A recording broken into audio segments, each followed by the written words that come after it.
We are here because of shared values. Because your party have had long history with Honorable NATO. So I've understood what UGM is all about. Number one, environmental conservation or environmental management. That is, in other words, all issues to do with the environment, whether it is climate change, whether it is environmental conservation and management, restoration, and the rest. That is the anchor of your party. You are the Greens of Kenya. At a personal level, that's very close to my heart. Because when I was a young man, I am the one who wrote the Environmental Management and Coordination Act, MCA. I started it off with the late Professor Okidi, God rest his soul. I think I was 20-something years old. It took us 6 years, I wrote that law.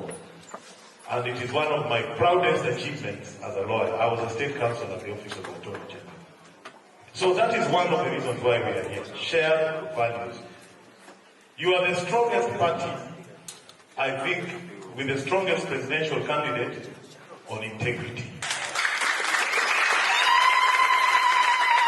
And I mean that when I say, because one of the key things as Linda Mwananchi and as Azimio that we really want to deal with in this country is the question of accountability.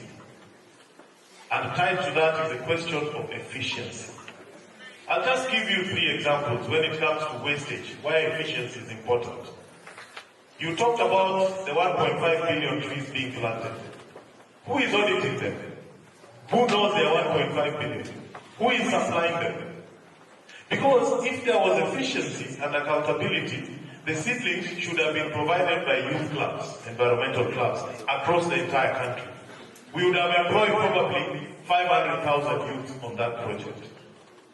But very few people, somewhere politically connected, have the contract to supply the 1.5 billion seedlings, and there's no mechanism to account that they have been supplied. You know the Talanta Stadium? The original design of Talanta Stadium was 18 billion. It was then revised when some things were added by University of Nairobi to 32 billion.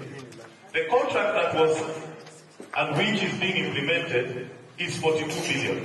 $345 million. More expensive stadium. That's what you are seeing there. You know of SHA.